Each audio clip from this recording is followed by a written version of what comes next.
Meet the editors. ഗണഗീതം മതേതരമോ എന്നതാണ് ചോദ്യം.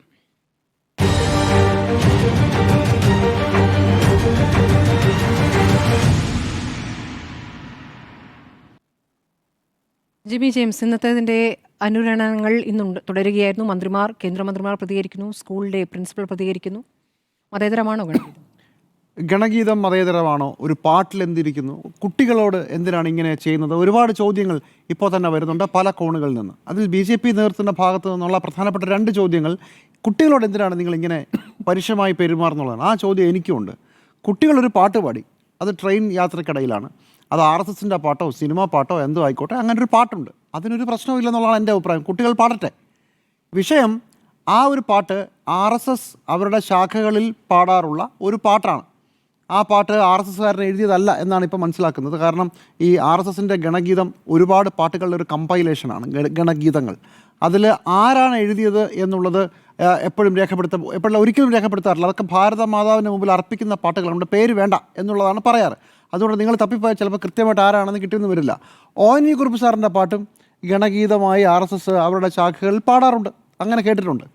അതുകൊണ്ട് അങ്ങനെ ഗാനമുള്ളതാണ്. അങ്ങനെ ഒരു മലയാളത്തിൽ തന്നെ 180 പാട്ടുകൾ RSS അവരുടെ ശാഖകൾ ചൊല്ലുന്നുണ്ട്. അതെല്ലാം RSSൻ്റെ ആയിക്കൊള്ളണമെന്നൊന്നുമില്ല.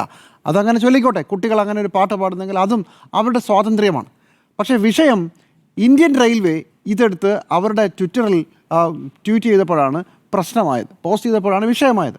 എങ്ങനെയാണ് ഒരു രാഷ്ട്രീയ പാർട്ടി അല്ലെങ്കിൽ രാഷ്ട്രീയ പ്രസ്ഥാനം, ഒരു സാമൂഹ്യ പ്രസ്ഥാനം അവരുടെ ഒരു ഗാനമായി കൊണ്ടു നടക്കുന്നത് നമ്മളെല്ലാവരും കരുതുന്ന ഒരു സംഭവം അവരെടുത്ത് പോസ്റ്റ് ചെയ്തു? അത് ശരിയാണോ? ഒരു പക്ഷേ റെയിൽവേ അറിഞ്ഞിട്ടുണ്ടാവില്ല, അത് വലിയ വിവാദമായപ്പോൾ റെയിൽവേ ഇത് ഡിലീറ്റ് ചെയ്തു. 4 മണിക്കൂർ കഴിയുമ്പോൾ ആ ഗാനം അതിൻ്റെ ട്രാൻസ്ലേഷനോട് കൂടി, ഇംഗ്ലീഷ് അർത്ഥത്തോടു കൂടി, ഇതിലെവിടെയാണ് മതേതരത്വം എന്ന ചോദ്യം, ബാക്കി നിങ്ങളൊക്കെ ചോദിച്ചോളൂ എന്ന് പറഞ്ഞ് ഇതിലെവിടെയാണ് മതവിരുദ്ധത എന്ന് ചോദിച്ചുകൊണ്ട് ആ ഗാനം വീണ്ടും പോസ്റ്റ് ചെയ്തു. അവിടെയാണ് ഇഷ്യൂ. ഈ പാട്ടിനകത്ത് എന്താണ് പ്രശ്നമെന്ന് BJPക്കാർ ചോദിക്കുന്നതോടൊന്ന് തുടങ്ങാം. ഇതൊരു ദേശഭക്തി ഗാനമാണോ? നിങ്ങൾക്ക് ദേശഭക്തി എന്നുള്ളത് പലർക്ക് പല രീതിയിലായിരിക്കും. 1947 മുമ്പ് ദേശഭക്തി പലരും പല രീതിയിൽ പ്രകടിപ്പിച്ചിട്ടുണ്ട്. ട്രെയിനിന് ബോംബ് വെച്ചവരുണ്ട്, പോലീസിൻ്റെ അടിവാങ്ങിച്ച് സത്യാഗ്രഹം കിടന്നവരുണ്ട്, ബ്രിട്ടീഷുകാരെ വെടിവെച്ച് കൊന്നവരുണ്ട്, അവസാനം മാപ്പെന്ന് പറഞ്ഞ് എഴുതി കൊടുത്തവരുണ്ട്. അങ്ങനെ പല രീതിയിൽ ദേശഭക്തി പ്രകടിപ്പിച്ച ആളുകൾ നമുക്കറിയാം. അതൊക്കെ ഓരോരുത്തരുടെ വ്യക്തിപരമായ ചോയ്സാണ്. ദേശഭക്തി ഓരോരുത്തർക്ക് ഓരോ രീതിയിലാണ്. 1940കളിൽ ഇന്ത്യൻ സൈന്യത്തിന് നേരെ സുഭാഷ് ചന്ദ്രബോസ് അതിർത്തി കടന്ന് വരുമ്പോൾ ഇവിടെ ബ്രിട്ടീഷ് സൈന്യത്തിന് ആളെ ഉണ്ടാക്കി കൊടുത്തവനും ഇപ്പോൾ വലിയ ദേശഭക്തനാണ്. അങ്ങനെയും ആളുകളുണ്ട്. ഇതെല്ലാം അവരവർക്ക് ദേശഭക്തി ഓരോ രീതിയിലാണ്. അതായിക്കോട്ടെ, അത് തുടർന്നും അങ്ങനെ തന്നെ ആയിക്കൊള്ളട്ടെ എന്നുള്ളതാണ് എനിക്കതിൽ തർക്കമില്ല. ഈ പാട്ട് പക്ഷേ ഒരു ഭാരതാംബ എന്നൊരു സങ്കല്പത്തെക്കുറിച്ച് പറഞ്ഞുകൊണ്ടാണ് ഈ പാട്ട് തുടങ്ങുന്നത്. ആ പാട്ടിൻ്റെ ആദ്യത്തെ വരിയാണ് പറഞ്ഞത്, അവസാനത്തെ വരി ഇവർ കോട്ട് ചെയ്യാറുണ്ട്. പരമപവിത്രമാം ഈ മണ്ണിൽ ഭാരതാംബയെ പൂജിക്കാൻ. ഭാരതാംബ എന്നൊരു സങ്കല്പമുണ്ട്. നമ്മൾ സ്കൂളിലൊക്കെ നാടകമൊക്കെ കളിക്കുമ്പോൾ ഭാരതാംബ ഇന്ത്യയുടെ ത്രിവർണ്ണ പതാക പിടിച്ചൊക്കെ നിൽക്കുന്നത് നമ്മൾ കണ്ടിട്ടുണ്ട്. പിന്നെ അത് RSSൻ്റെ കയ്യിലേക്ക് വരുമ്പോൾ അത് ത്രിവർണ്ണ പതാകയായി മാറുന്നു. പുറകിലുള്ള മാപ്പ് അഫ്ഗാനിസ്ഥാൻ മുതൽ അങ്ങ് ശ്രീലങ്ക വരെയായി പടർന്ന് പന്തലിക്കുന്നു. അതും അവരുടെ സ്വാതന്ത്ര്യം. പക്ഷേ അത് ഇന്ത്യയുടെ സങ്കല്പത്തിന്, ഇന്ത്യയുടെ പൊളിറ്റിക്കൽ മാപ്പിൽ ചേർന്നല്ല. ഈ ഭാരതാംബ എന്നൊരു സങ്കല്പത്തെ നമ്മളെല്ലാവരും അംഗീകരിക്കുമ്പോൾ തന്നെ അതൊരു ദേവിയാണെന്നും, പിന്നീട് ഈ പാട്ട് അങ്ങോട്ട് വരുന്നത് എന്താണ്, ഒരു അമ്പലത്തിൻ്റെ പൂജയായിട്ടാണ് ഈ പാട്ടിനെ കാണുന്നത്. ഭഗത് സിംഗ്, ഝാൻസി റാണി എന്നിവർ പ്രഭാത ഭേരി മുറക്കും, ശ്രീനാരായണ ഗുരു കോവിൽ തുറക്കും, രാമകൃഷ്ണനും രാമദാസനും നിവേദനം അർപ്പിക്കും, വിവേകാനന്ദൻ ബലിഹവ്യം തൂവും, നിർമാല്യം തൊഴുതുണരും എന്നൊക്കെ പറഞ്ഞിട്ട് ഇതൊരു ക്ഷേത്രത്തിലെ ഒരു പൂജയുമായിട്ടാണ് ഇതിനെ സങ്കല്പിക്കുന്നത്. ഇത് ദേശസ്നേഹം, ദേശഭക്തിയുമായി ബന്ധപ്പെട്ടാണോ? നിങ്ങൾക്ക് അങ്ങനെ കരുതുന്നങ്ങൾ തെറ്റില്ല. പക്ഷേ ഒരു മതേതരമായ ഒരു ദേശത്തെക്കുറിച്ച് ചിന്തിക്കുമ്പോൾ, ഒരു ദേശഭക്തി ഗാനത്തെക്കുറിച്ച് നിങ്ങൾ പറയുമ്പോൾ അതിനകത്ത് എല്ലാത്തരം ആളുകളെയും ഉൾപ്പെടുത്തണം എന്നുള്ളതാണ് ഒരു പ്രധാനപ്പെട്ട വിഷയം. അങ്ങനെ ചെയ്യാവൂ. ഇപ്പോൾ ഇന്ത്യയുടെ ഭരണഘടന എഴുതിയപ്പോൾ കാലിഗ്രഫിയിലൊരു ഭരണഘടന രചിച്ചിട്ടുണ്ട്, കയ്യെഴുത്ത്. അതിനകത്ത് ഇന്ത്യയിലെ പ്രധാനപ്പെട്ട ചരിത്ര പുരുഷന്മാർ, അതായത് ശ്രീരാമൻ, ലക്ഷ്മണൻ, ശ്രീകൃഷ്ണൻ, അങ്ങനെ പലരുടെയും ചിത്രങ്ങളോട് കൂടിയ, അതിന് ടിപ്പു സുൽത്താനൊക്കെ ഉണ്ട്. പക്ഷേ അവസാനം ഇതങ്ങോട്ട് കാര്യമായി വിശദമായി ആളുകളുടെ മുമ്പിലേക്ക് എത്തിക്കണ്ടെന്ന് തീരുമാനിച്ചു നമ്മളുടെ ഇന്ത്യക്ക് സ്വാതന്ത്ര്യം നേടുത്തുന്ന ഇന്ത്യയുടെ ആദ്യത്തെ പ്രധാനമന്ത്രി അടക്കമുള്ളത്. അതൊരു ഓൾ ഇൻക്ലൂസീവ് അല്ല എന്ന് കരുതിയിട്ടാവണം. അത്രയും സൂക്ഷിച്ചിട്ടാണ് ചെയ്തത്. അത്രയും സൂക്ഷിച്ചാണ് ഇന്ത്യ എന്ന് പറയുന്ന ഒരു രാജ്യത്ത് ഇത്രയും പലതരത്തിലുള്ള ആളുകൾ, പലതരത്തിലുള്ള വികാരമുള്ള ആളുകൾ, അവരൊക്കെ ഉള്ളപ്പോൾ സൂക്ഷിച്ചേ ചെയ്യാവൂ എന്നുള്ളതാണ്. അപ്പോൾ ദേശസ്നേഹം നിങ്ങൾക്ക് വേണമെങ്കിൽ ഇതെൻ്റെ ദേശസ്നേഹം, ഞാൻ ഭാരതാംബയെ ഒരു ദേവിയായി കാണുന്നു, ദേവിയെ ഒരു അമ്പലത്തിലിരുത്തുന്നു, അമ്പലത്തിലെ പൂജയെക്കുറിച്ച് ഞാൻ പറയുന്നു, നിങ്ങൾക്ക് പറയാം. പക്ഷേ അത് നമ്മൾ അംഗീകരിച്ച, പൊതുസമൂഹം അംഗീകരിച്ച ദേശഭക്തി ഗാനങ്ങളുടെ ഗണത്തിൽ വരില്ല. അത് പ്രത്യേകിച്ച് RSSകാർ പാടുന്നതാണെങ്കിൽ അങ്ങനെ. ഇതേ പാട്ട് തന്നെ പല സ്ഥലത്തും RSSന് പുറത്തും പാടിയിട്ടുണ്ടെന്നാണ് ഞാൻ മനസ്സിലാക്കുന്നത്. പലരും ഈ പാട്ട് പാടിയിട്ടുണ്ട്. അതുകൊണ്ടൊന്നും ഈ സങ്കല്പം മാറുന്നില്ല. ഇനി ജനങ്ങൾ തീരുമാനിക്കട്ടെ, ഇങ്ങനെ ഒരു സങ്കല്പത്തിലുള്ള ഒരു ഗാനം നമ്മുടെ ബഹുസ്വരതയ്ക്ക്, നമ്മുടെ മതേതരത്വത്തിന് ചേർന്നതാണ്. എൻ്റെ അഭിപ്രായം അങ്ങനെയുള്ളതിൽ നിന്ന് ഒഴിഞ്ഞു നിൽക്കണം എന്നുള്ളതാണ്. അത് ഹിന്ദുക്കളായാലും മുസ്ലിങ്ങളായാലും ക്രിസ്ത്യാനികളായാലും ആരായാലും രാജ്യത്തെക്കുറിച്ച് പറയുമ്പോൾ അതിനകത്തെ ഒരു മതേതരത്വം കൃത്യമായി സൂക്ഷിക്കേണ്ടത് നിർബന്ധമാണ്. അപ്പോൾ ഇത് ഒറ്റയ്ക്കുള്ള ഉണ്ടാകുന്ന ഒരു സംഭവമാണെന്ന് ഞാൻ കരുതുന്നില്ല. നോക്കൂ, കഴിഞ്ഞ ദിവസമാണ് പ്രധാനമന്ത്രി പറഞ്ഞത് ഇന്ത്യയുടെ ഗാനമായി നമ്മൾ പറയുന്ന വന്ദേ മാതരം അതിൻ്റെ എല്ലാ ഭാഗങ്ങളും ഉൾപ്പെടുത്തിയില്ല, അത് മുഴുവൻ ഉൾപ്പെടുത്തണമായിരുന്നു. മനഃപൂർവ്വം കോൺഗ്രസ്സുകാരത് വെട്ടിക്കളഞ്ഞതാണ്. ഈ വന്ദേ മാതരത്തിൻ്റെ ഗാനത്തിൽ നിന്നാണ് ഈ കോൺട്രവേഴ്സിയുടെ ഈ പുതിയ ഘട്ടം തുടങ്ങുന്നത്. കഴിഞ്ഞ ഇലക്ഷൻ സമയത്ത് ഭാരത് മാതാ കി എന്ന് വിളിക്കാത്തവരെല്ലാം ദേശവിരുദ്ധരാണ് എന്നൊരു ക്യാമ്പയിൻ നടത്തിയിരുന്നു. അന്ന് കോൺഗ്രസിൻ്റെ ഒരു പ്രധാനപ്പെട്ട നേതാവിനെ വിളിച്ചപ്പോൾ അയാൾ പറഞ്ഞു, ഞാൻ ഭാരത് മാതാ വിളിക്കും, ഭാരത് ബാപ്പ് വിളിക്കും, എന്ത് വേണമെങ്കിലും വിളിക്കും, അങ്ങനെയാണെങ്കിൽ നിങ്ങൾക്ക് സ്വീകാര്യമാണോ എന്ന് ചോദിച്ചു. നിങ്ങൾക്ക് ഭാരതത്തെ ഭാരത മാതാവായി കാണാം. ഇപ്പോൾ ജർമ്മനിയിൽ ഇത് ഫാദർലാൻഡാണ് അവർക്ക്, നമുക്ക് മദർലാൻഡാണ്. ഓരോരുത്തർക്ക് ഓരോ രീതിയാണ്. പക്ഷേ ഇങ്ങനെയേ രാജ്യത്തെ പൂജിക്കാവൂ എന്ന് പറയുന്ന വാശി പിടിക്കുന്ന ഒരു ഘട്ടത്തിൽ കൂടിയാണ് നമ്മൾ ഇത്തരം ബിംബങ്ങൾ ഒളിച്ചു കടത്തുന്നത് കാണുന്നത്. ഒരു ഘട്ടം കഴിയുമ്പോൾ ഇപ്പോൾ നമ്മളെന്താ പറയുക, ഞങ്ങൾ ഭാരതാംബയായി കാണുകയും ഭാരത് മാതാക്ക് ജയ് വിളിക്കുകയും ബാക്കി എല്ലാവരും അങ്ങനെ വിളിക്കണം എന്ന് വാശി പിടിക്കുന്നിടത്താണ് അടുത്ത പ്രശ്നം വരുന്നത്. നിങ്ങൾ വിളിച്ചോളൂ, പക്ഷേ ബാക്കിയുള്ളവർ വിളിച്ചാലേ അത് ശരിയാവുള്ളൂ. ഒരു ഘട്ടം കഴിയുമ്പോൾ നോർത്തിൽ നമ്മൾ കാണുന്ന എന്താണ്, കഴിഞ്ഞ 5-6 വർഷമായി മുസ്ലിം ആഘോഷങ്ങൾ നടക്കുന്ന വേളയിൽ ബൈക്കിലൊക്കെ ചെറുപ്പക്കാരെ ഇരച്ച് കയറിയിട്ട് മുഹറം ഉത്സവത്തിനിടയ്ക്ക് ഭാരത് മാതാ കി ജയ് എന്ന് വിളിക്കുകയാണ്. ഒറ്റ വയ്ക്കുക ഭാരത് മാതാ, എന്താ കുഴപ്പമുണ്ടോ, തെറിയാണോ? അല്ലല്ലോ, ജയ്, നല്ല കാര്യമല്ലേ. പക്ഷേ നിങ്ങൾ വിളിക്കുന്നത് എവിടെയാണ്, നിങ്ങളുടെ ഉദ്ദേശം എന്താണ്, നിങ്ങളുടെ കോണ്ടെക്സ്റ്റ് എന്താണ്? മലയാളത്തിലൊരു നിൻ്റെ അമ്മായിയമ്മയുടെ 16 എന്ന് ഒരു സിനിമയിലൊരു കൊമേഡിയൻ പറഞ്ഞിട്ട്, അമ്മായിയമ്മ തെറിയാണോ, 16 അതൊരു സംഖ്യയല്ലേ എന്ന് ചോദിക്കുന്ന പോലെയാണ്. എന്തിനാണ് ഇത്തരം ചിഹ്നങ്ങൾ കൊണ്ടുവരികയും ആ ചിഹ്നം എന്തിനു വേണ്ടിയിട്ടാണ് വാശി പിടിച്ച് അടിച്ചേൽപ്പിക്കുകയും ചെയ്യുന്നൊരു പ്രധാനപ്പെട്ട വിഷയമാണെന്നേ. നിങ്ങളൊരു അമ്പലത്തിലെ പൂജ അടിച്ചേൽപ്പിച്ചോ? കേട്ടില്ല, അവിടെ അടിച്ചേൽപ്പിച്ചോ? ഭാരത് മാതാ കി ജി വിളിച്ചില്ലെങ്കിൽ ഇന്ത്യയിൽ ഒരുത്തനും ഗണഗീതമാണല്ലോ. ഗണഗീതത്തിലേക്ക് ഞാൻ വരാം. അല്ല, ഞാൻ പറഞ്ഞ വിഷയം ഇപ്പം അതല്ല. നിങ്ങൾ ഈ നോർത്ത് ഇന്ത്യയിൽ ഓരോ സ്ഥലങ്ങളിൽ ബൈക്കിൽ മറ്റേ 10 ചെറുപ്പക്കാർ മുസ്ലിം മൊഹല്ലകൾ ഇരച്ച് കയറിയിട്ട് ഭാരത് മാതാ കി ജയ് എന്ന് വിളിക്കുന്നത് ഭാരത് മാതാവുള്ള സ്നേഹം കൊണ്ടാണോ? ഒരിക്കലുമല്ല. അത് അവരെ ആലോചനപ്പെടുത്താനാണ്. സ്നേഹമില്ലാത്തവർക്ക് അങ്ങനെ തോന്നും. വീട്ടിൽ പോയി നിങ്ങളുടെ വീട്ടിൽ കയറി ഞാൻ വിളിക്കാം, അപ്പം മനസ്സിലാവും. നിങ്ങളുടെ വീട്ടിൽ സന്തോഷത്തോടെ സ്വീകരിക്കും, ചായം തരും. നിങ്ങൾ കിടന്നുറങ്ങുന്ന സമയത്ത് ഞാൻ വന്ന് വിളിക്കാം. അതുപോലെയാണ് മുഹർ അവിടെ ഒരു ഉത്സവം നടക്കുമ്പോൾ വീട്ടിൽ കിടന്നുറങ്ങുമ്പോൾ വിളിക്കുമ്പോൾ മനസ്സിലാവും. അല്ല, വിളിച്ചോ ഒരു കുഴപ്പമില്ല. അപ്പൊ തന്നെ സന്തോഷമായിരിക്കും. ഒരു 10-20 മിനിറ്റ് നിങ്ങൾ വിളിച്ചോളൂ. താങ്കൾ വിളിക്കുന്നതിലെ സന്തോഷം കൂടി ഞാൻ പ്രകടിപ്പിക്കും. എനിക്ക് വിളിക്കാൻ ഒരു പ്രശ്നമില്ല. നമ്മൾ നിങ്ങളൊക്കെ വിളിക്കുന്നതിന് മുമ്പേ വിളിച്ചിട്ടുള്ള ആളാണ്. അതൊന്നും ഒരു വിഷയമുള്ള കാര്യമല്ല. ഇവിടുത്തെ പ്രശ്നം ഓരോ സ്ഥലത്തും കാര്യങ്ങൾ അടിച്ചേൽപ്പിക്കാനുള്ളൊരു വലിയ ശ്രമം. ഭാരത മാതാവ് എന്ന് പറയുന്ന സങ്കല്പം അത് സ്വാതന്ത്ര്യ സമരത്തിൻ്റെ ഭാഗമായി വന്ന ഒരു കൊടി, ഇന്ത്യയുടെ ദേശീയ കൊടി, അത് മാറുന്നു. അതിന് പകരം അത് കാവിക്കൊടി വരുന്നു. ഇവിടെയാണ് പ്രശ്നം, ഇവിടെയാണ് നമുക്കുള്ള തർക്കവും. അപ്പോൾ കുറച്ച് നാളായി ഹൈന്ദവ ചിഹ്നങ്ങൾ ഒളിച്ച് കടത്തി ഇവിടം വരെ കൊണ്ടുവരുന്ന ഒരു ഘട്ടത്തിൻ്റെ ഭാഗമായി വേണം ഇവിടെ ട്രെയിനിൽ പാടിയ ഒരു പാട്ട് അത് ട്വീറ്റ് ചെയ്തപ്പോൾ ഉണ്ടായത്. ഞാൻ വീണ്ടും പറയുന്നു, കുട്ടികളങ്ങനെ പാടിയതല്ല നമ്മുടെ മുമ്പിലെ വിഷയം. കുട്ടികൾ അങ്ങനെ പാടുമ്പോൾ, അത് റെയിൽവേ ട്വീറ്റ് ചെയ്യുമ്പോൾ, അത് RSS അവരുടെ ശാഖകളിൽ പാടുന്ന പാട്ടാണെന്ന് എല്ലാവരും പറയുമ്പോൾ അത് മനസ്സിലാക്കി വിഡ്രോ ചെയ്യുകയും അതിനുശേഷം വീണ്ടും എടുത്തിടുകയും ചെയ്യുകയാണ്. ഒരു പുതിയ കാലത്ത് ഈ ഒരു ഇപ്പോഴത്തെ ഒരു രീതിയിൽ വളരെ സൂക്ഷിച്ച് നമ്മുടെ നാട്ടിലെ ഓരോ കാര്യങ്ങളും ചെയ്യേണ്ട ഒരു അവസ്ഥയിൽ നിന്ന് വളരെ കാര്യമായി ഹിന്ദുത്വ അരിച്ചരിച്ചരിച്ച് ഓരോ മേഖലയിലും ഇറങ്ങുന്ന ഒരു കാഴ്ചയുണ്ട്.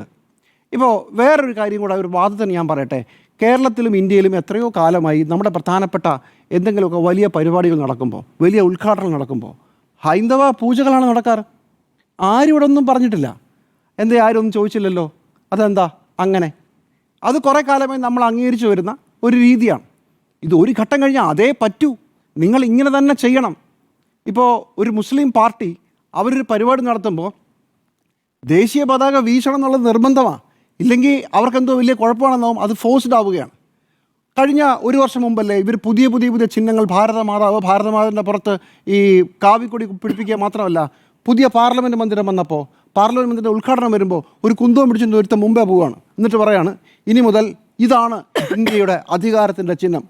കഴിഞ്ഞ 40 വർഷമായിട്ട് ഏതോ സ്റ്റോർ റൂമിൽ കിടന്ന ഒരു സാധനമാണ്, ഒരു എന്താ ചെങ്കോൽ അതിൻ്റെ വടി ചാരി വെച്ചിരിക്കുകയാണ്. ഇനിയിപ്പോൾ അവർ പാർലമെൻറ്റിൽ അവതരിക്കും. ഇത് പുതിയ ചിഹ്നമാണ്. ഈ ചിഹ്നം എവിടെ നിന്ന് വന്നു? ഒരുത്തൻ്റെ ഒരു വടിയായിട്ട് പൊക്കി പിടിച്ചുകൊണ്ട് ഒരു വടിയായിട്ട് പോയി കഴിഞ്ഞാൽ എല്ലാവരും അത് തൊടണമെന്ന് പറഞ്ഞാൽ എവിടുത്തെ ന്യായമാണ്? ഇത് ഏത് ചിഹ്നമാണ്? അപ്പോൾ ഇതിനൊരു തുടർച്ചയുണ്ട്. പുതിയ ചിഹ്നങ്ങൾ കൊണ്ടുവരിക, ഹൈന്ദവ ചിഹ്നങ്ങൾ ഇടിച്ചു കയറ്റുക, ഹൈന്ദവ ബിംബങ്ങൾ ഉപയോഗിക്കുക. അങ്ങനെ രാജ്യസ്നേഹം എന്ന് പറയുന്നതും രാജ്യം എന്ന് പറയുന്നതും ഹൈന്ദവതയിൽ ഊട്ടി ഉറപ്പിക്കുന്ന ഒരു പുതിയ പ്ലാൻ്റെ ഭാഗമാണ്. RSS എന്ന് പറഞ്ഞ സംഘടന 100 വർഷം ഇന്ത്യയിൽ എത്തി നിൽക്കുമ്പോൾ അവരുടെ പദ്ധതിയുടെ ഭാഗം തന്നെയാണ് ഇതെല്ലാം. അതുകൊണ്ടാണ്, അല്ലെങ്കിൽ ഇതൊരു പാട്ടല്ലേ, കുട്ടികൾ പാടിയതല്ലേ, റെയിൽവേ ഒന്ന് പോസ്റ്റ് ചെയ്തതെന്ന് വേണം നമുക്ക് വിടാം, അങ്ങനെ വിടേണ്ടതാണ്. പക്ഷേ പുതിയ കാലത്ത് അങ്ങനെയല്ല. ഈ വന്ദേ മാതരം എന്ന് പറഞ്ഞൊരു ഗാനം, ആ ഗാനത്തിൻ്റെ പൂർണ്ണ രൂപം വേണം, അതുപോലെ തന്നെ ഹൈന്ദവ ചിഹ്നങ്ങൾ വേണം, ഇന്ത്യയിലെ പാർലമെൻറ്റിന് പുതിയ അധികാരത്തിൻ്റെ അടയാളം വേണം എന്നൊക്കെ പറയുന്ന ഒരു കാലത്താണ് ഈ ഗാനം നമുക്ക് അംഗീകരിക്കാൻ ബുദ്ധിമുട്ടുള്ളത്. ഇതൊരു വെറും പാട്ടായി വിട്ടേനെ. പക്ഷേ പുതിയ കാലത്ത് ഇതങ്ങനെയല്ല. ഇത് ബോധപൂർവം ഓരോ സാധനങ്ങളും ചൂസ് ചെയ്യാണ്. ഇപ്പോൾ നെഹ്റു 1947 ഇന്ത്യക്ക് സ്വാതന്ത്ര്യം കിട്ടുമ്പോൾ ഒരുപാട് പേര് തന്ന ഉപഹാരങ്ങളിൽ ഒരെണ്ണമായിരുന്നു ഈ ചെങ്കോൽ എന്ന് പറയുന്ന സാധനം. ഒരുപാട് കാര്യങ്ങളുണ്ടായിരുന്നു, അതവിടെ ഉപേക്ഷിച്ചു. 70 വർഷം കഴിയുമ്പോൾ തപ്പിയെടുത്ത് ഇങ്ങനൊരു സാധനം ഹിന്ദു സന്യാസിമാർ കൊടുത്തതാണ്. അതിൻ്റെ ഒരു ചിത്രമുണ്ട്. അപ്പോൾ അത് കൃത്യമായി കൊണ്ടുവന്ന് പാർലമെൻറ്റിൽ പ്ലേസ് ചെയ്യുന്നതിന് തരുന്ന സന്ദേശം എന്താ? അതുതന്നെയാണ്. ഇനി മുതൽ എല്ലായിടത്തും ഗണഗീതങ്ങൾ പാടണം എന്നുകൂടി പറയുന്നുണ്ട് ഇപ്പോൾ BJP നേതാക്കന്മാർ. ഇനി അടുത്തത് വരാൻ പോകുന്ന അതാണ്. എല്ലാ പൊതുപരിപാടികളിലും കേന്ദ്ര സർക്കാരിൻ്റെ പരിപാടികളിലും ഗണഗീതം പാടും. നിങ്ങൾ എന്ത് ചെയ്യും എന്നുള്ളതാണ് ചോദ്യം. അപ്പോൾ പ്രതിഷേധിക്കുക തന്നെ വേണം. ഒരു കാരണവശാലും ഇത് മതേതരമായ ഒരു ഗാനമായി ഞാൻ അംഗീകരിക്കില്ല. അതിപ്പം RSSൻ്റെ പുറത്ത് ആളുകൾ പാടിയിട്ടുണ്ടെങ്കിലും RSSനകത്ത് പാടിയിട്ടുണ്ടെങ്കിലും അംഗീകരിക്കുന്ന പ്രശ്നമില്ല. ശരി, ഡൽഹിയിൽ നിന്ന് ചേരുന്നുണ്ട് സുനിൽ. ഇപ്പോൾ ഗണഗീതം മതേതരമോ എന്ന ചോദ്യം നമ്മളിപ്പോൾ കേരളത്തിൽ നിന്നാണ് ചോദിക്കുന്നത്.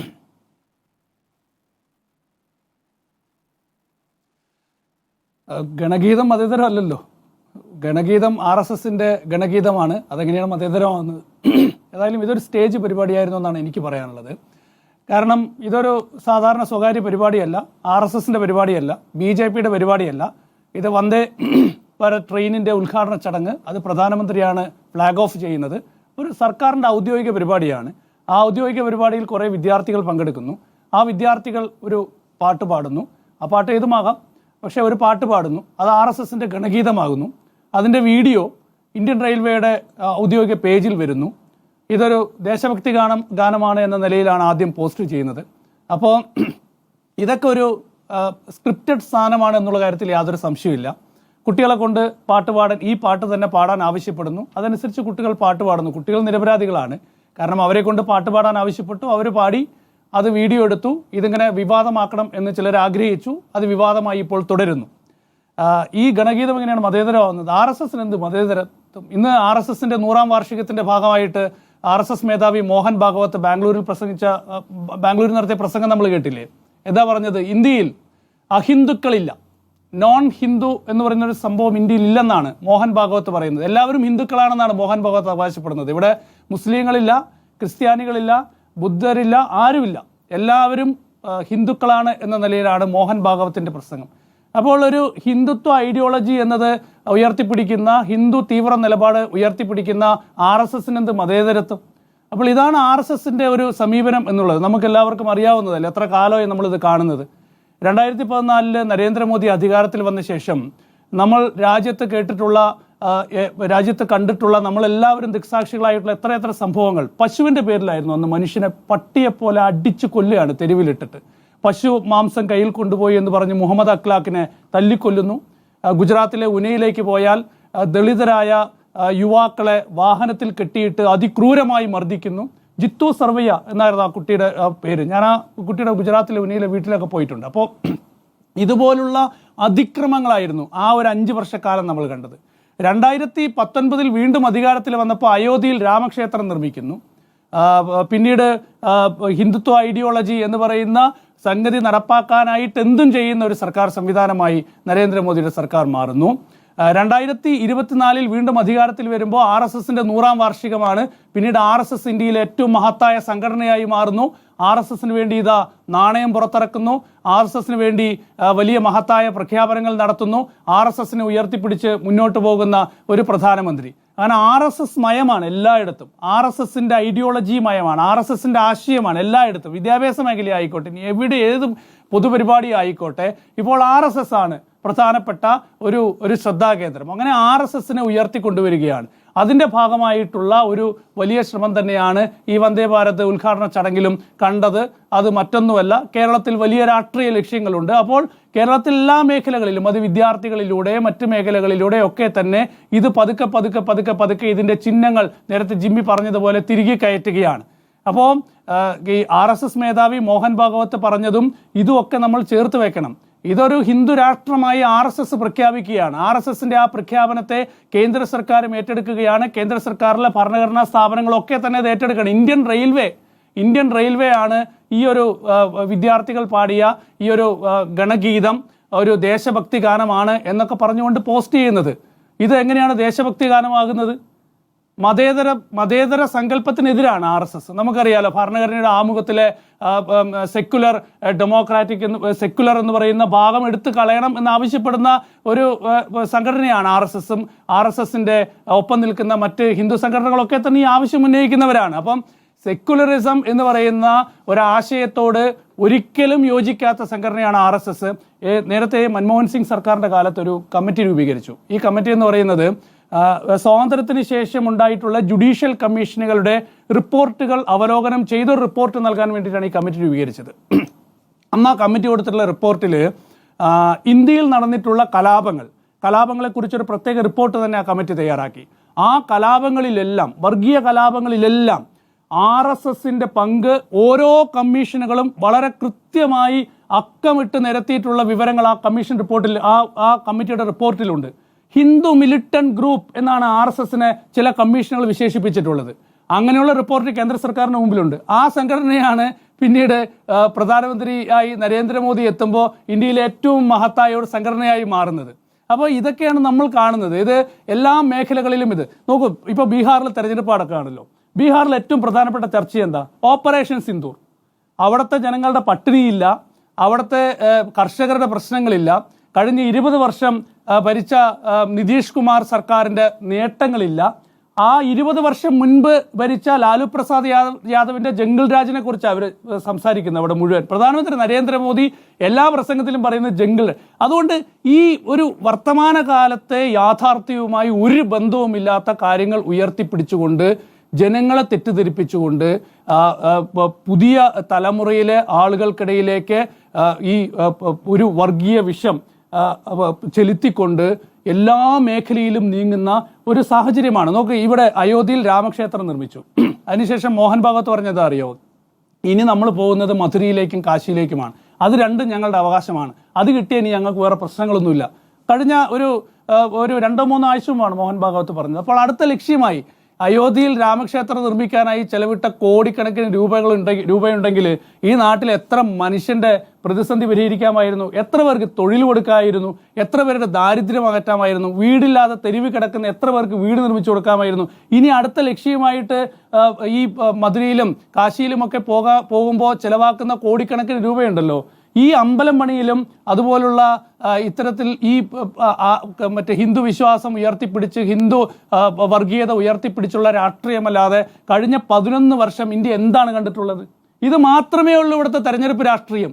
ഏത് തെരഞ്ഞെടുപ്പായാലും ആകെ ഇന്ത്യയുടെ പ്രധാനമന്ത്രിക്കും ഇന്ത്യയുടെ കേന്ദ്രമന്ത്രിമാർക്കും പറയാനുള്ളത് ഇത് തന്നെയാണ്. ഇതിൻ്റെ ഒരു തനിയാവർത്തനം ഇപ്പോൾ കേരളത്തിലും നടപ്പാക്കുന്നു. കേരളത്തിലെ പരിപാടികളിലേക്ക് ഇത് മാറ്റുന്നു.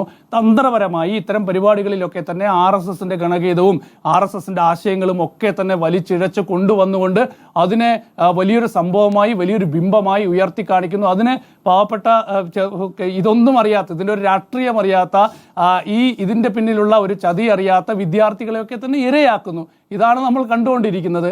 അതിന് എല്ലാ സംവിധാനങ്ങളും അവർക്കൊപ്പമാണ്, എല്ലാ സംവിധാനങ്ങളും അവർക്കൊപ്പം നിൽക്കുന്നു. ഇത് മതേതര ഗാനമാണ്, ഇത് ദേശഭക്തി ഗാനമാണ് എന്നൊക്കെ പറയും. നേരത്തെ ജിമ്മി പറഞ്ഞ പോലെ വന്ദേമാതരം പ്രധാനമന്ത്രി വന്ദേമാതരത്തിൻ്റെ 150ാം വാർഷികത്തിൽ നേരത്തെ എന്തുകൊണ്ടാണ് ആ ഭാഗങ്ങൾ ഒഴിവാക്കിയത് വന്ദേ മാതരത്തിൽ നിന്ന്? അത് എല്ലാ വിഭാഗം ജനങ്ങളെയും ഉൾക്കൊള്ളുന്ന ഒന്നായിരുന്നില്ല നേരത്തെ ഉണ്ടായിരുന്ന പൂർണ്ണ വന്ദേ മാതരത്തിന്റെ പൂർണ്ണ രൂപം എന്നത്. അതുകൊണ്ടാണ് അന്നത്തെ കാലത്ത് സ്വാതന്ത്ര്യ സമര കാലഘട്ടത്തിൽ വന്ദേ മാതരത്തിലെ ഹിന്ദു ദേവതയെ ആരാധിക്കുന്ന ആ ഒരു സങ്കല്പമുള്ള ഭാഗം ഒഴിവാക്കിക്കൊണ്ട് ആദ്യത്തെ 2 വരികൾ മാത്രം വന്ദേ മാതരത്തിന്റെ ഭാഗമായി എടുത്തത്. ജനഗണമന ദേശീയ ഗാനമാക്കുന്നത് ഒരു ഐക്യത്തിന്റെ സന്ദേശം നൽകുന്നതുകൊണ്ടാണ്. അങ്ങനെ ഒരു സന്ദേശം നൽകുന്നതായിരുന്നില്ല വന്ദേ മാതരം. അതുകൊണ്ടാണ് അന്ന് അത് ഒഴിവാക്കാനുള്ള ആ ഭാഗങ്ങൾ ഒഴിവാക്കാനുള്ള തീരുമാനമെടുത്തത്. പിന്നീട് ഇപ്പൊ കാണുന്നത് എന്താ? ആ വന്ദേ മാതരത്തിന്റെ മുഴുവൻ ഭാഗങ്ങളും വായിച്ചുകൊണ്ട് ആലപിച്ചുകൊണ്ട് ആ ഭാഗം വെട്ടിമാറ്റിക്കൊണ്ട് കോൺഗ്രസ് ഇന്ത്യയിലെ ജനങ്ങളെ വഞ്ചിച്ചു, ഇന്ത്യയുടെ പാരമ്പര്യം, ഇന്ത്യയുടെ സംസ്കാരം എല്ലാം തകർത്ത് തരിപ്പണമാക്കി എന്നൊക്കെ രാഷ്ട്രീയ ആരോപണം ഉന്നയിക്കുകയാണ്. അപ്പോൾ ഇവിടെ ഇത്തരം വിഷയങ്ങൾ ഉന്നയിച്ചുകൊണ്ട് ശരിക്കും യഥാർത്ഥത്തിൽ ഇവർ ചെയ്യുന്നത് ഇന്ത്യയിലെ സാമ്പത്തിക രംഗത്തുണ്ടാകുന്ന പ്രതിസന്ധിയെ സംബന്ധിച്ച് ആരും ചർച്ച ചെയ്യേണ്ട, ഇന്ത്യയിലെ തൊഴിലില്ലായ്മയെക്കുറിച്ച് ആരും ചർച്ച ചെയ്യേണ്ട, ഇന്ത്യയിലെ കാർഷിക രംഗം നേരിടുന്ന പ്രശ്നങ്ങളെക്കുറിച്ച് ആരും ചർച്ച ചെയ്യേണ്ട. നിങ്ങളെല്ലാവരും ചർച്ച ചെയ്താൽ മതി ഹിന്ദുത്വം, ഭാരതാംബ, ഭാരതമാത, ഇങ്ങനെ ചർച്ച ചെയ്ത് നമ്മളെങ്ങനെ മുന്നോട്ട് പോവുക. അതുതന്നെയാണ് ഇവിടെ നടക്കുന്നത്.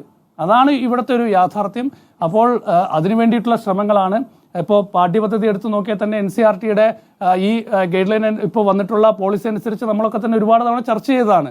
എല്ലാ പാഠഭാഗങ്ങളിൽ നിന്നും ഇപ്പോൾ ഇതുവരെ നമ്മൾ പഠിച്ചുകൊണ്ടിരുന്ന യഥാർത്ഥ ചരിത്രം മാറുകയാണ്.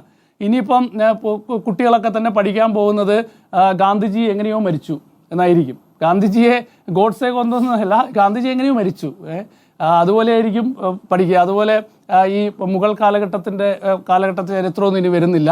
അതൊക്കെ ഏറ്റവും വളരെ മോശപ്പെട്ടൊരു കാലമാണ് എന്ന് പഠിക്കാൻ പോവുകയാണ്. സവർക്കർ ഏറ്റവും വലിയ ധീര ദേശാഭിമാനിയും സ്വാതന്ത്ര്യ സമര സേനാനിയുമാണ് എന്നൊക്കെ നമ്മൾ ഇനി പുതിയ തലമുറ പഠിക്കാൻ പോവുകയാണ്. എന്താവും എന്നുള്ളത് നമുക്ക് കാത്തിരുന്ന് കാണാം. പക്ഷേ എത്രയൊക്കെ ഇതൊക്കെ ശ്രമിച്ചാലും ഈ കാലവും മാറും എന്നുള്ള കാര്യത്തിൽ യാതൊരു സംശയവുമില്ല. പക്ഷേ ഇപ്പോൾ നടക്കുന്നത് വലിയൊരു രാഷ്ട്രീയ പ്രോജക്റ്റാണ്. അത് RSS എന്ന് പറയുന്ന സംഘടന. RSS പലപ്പോഴും പറയും ഞങ്ങൾക്ക് രാഷ്ട്രീയത്തിൽ ഒരു ബന്ധവുമില്ലെന്ന്. പക്ഷേ ഈ നാട്ടിൽ BJPയെ ശക്തിപ്പെടുത്താൻ വേണ്ടി രാജ്യത്ത് നടത്തിയിട്ടുള്ള വർഗീയ സംഘർഷങ്ങളിൽ RSSന് വളരെ കൃത്യമായ പങ്കുണ്ടെന്ന് ഞാൻ നേരത്തെ പറഞ്ഞതുപോലെ തന്നെ കേന്ദ്ര സർക്കാരിൻ്റെ തന്നെയുള്ള സമിതികൾ വളരെ കൃത്യമായി നൽകിയ റിപ്പോർട്ടുകളിലുണ്ട്. അപ്പോൾ RSS എന്താണ് ചെയ്തത്, ഇതുവരെ ചെയ്തുകൊണ്ടിരുന്നതെന്ന് എല്ലാവർക്കും അറിയാം. അതുകൊണ്ട് ഇപ്പോൾ RSS ഒരു പവിത്രമായ സംഘടനയാണ്. RSS പാടുന്നതൊക്കെ ദേശഭക്തി ഗാനങ്ങളാണ്. RSS പാടുന്നതൊക്കെ ഒരു മതേതര മൂല്യങ്ങൾ ഉയർത്തിപ്പിടിച്ചുകൊണ്ടുള്ള സന്ദേശം ഉയർത്തിപ്പിടിച്ചുകൊണ്ടുള്ള ഗാനങ്ങളാണ് എന്നൊക്കെ പറയാൻ BJPക്കും RSSനൊക്കെ അത് പറയാം, അവകാശപ്പെടാം. നമ്മുടെ ഈ തെരഞ്ഞെടുപ്പ് വോട്ടർ പട്ടിക നോക്കിയാലേ 97 കോടി പേരാണ് വോട്ടർമാരാണ് ഇന്ത്യയിലെ വോട്ടർ പട്ടികയിലുള്ളത്. 2024 BJPക്ക് അനുകൂലമായി വോട്ട് ചെയ്ത വെറും 23 കോടി ആളുകളാണ്. 23 കോടി ആളുകൾ, 36% ഉള്ളൂ. അതായത് 97 കോടിയിൽ ആകെ 60% വോട്ടാണ് പോൾ ചെയ്തത്. അതിൽ 36% BJPയുടെ വോട്ട്. അപ്പോൾ ഇന്ത്യയിലെ 140 കോടി ജനങ്ങളിൽ, ഇന്ത്യയിലെ വോട്ടർ പട്ടികയിലുള്ള 97 കോടി ജനങ്ങളിൽ വളരെ ചെറിയൊരു ഭാഗം ആളുകളെ BJP എപ്പോഴും പിന്തുണയ്ക്കുന്നുള്ളൂ. അതിനപ്പുറത്താണ് BJP എതിർക്കുന്നവരാണ് അപ്പുറത്ത് കൂടുതൽ ആളുകൾ. പക്ഷെ അവരെല്ലാരും പോയി പ്രതിപക്ഷത്തിന് വോട്ട് ചെയ്തില്ലല്ലോ PR സുനിൽ. അതെന്താണ് സംഭവിക്കാത്തത്? അല്ല, ഇത്രയും പറഞ്ഞ സ്ഥിതിക്ക് 3 ഊഴമായി മത്സരിക്കുന്നുണ്ടല്ലോ പ്രതിപക്ഷത്തെ ഭാവി പ്രധാനമന്ത്രിയായി താങ്കളുടെ രാഹുൽ ഗാന്ധിയും ടീമും ഇരിക്കുകയാണല്ലോ. അത് ഞാൻ പറഞ്ഞല്ലോ 97 കോടി ജനങ്ങളിൽ ആകെ വോട്ട് ചെയ്തത് 60%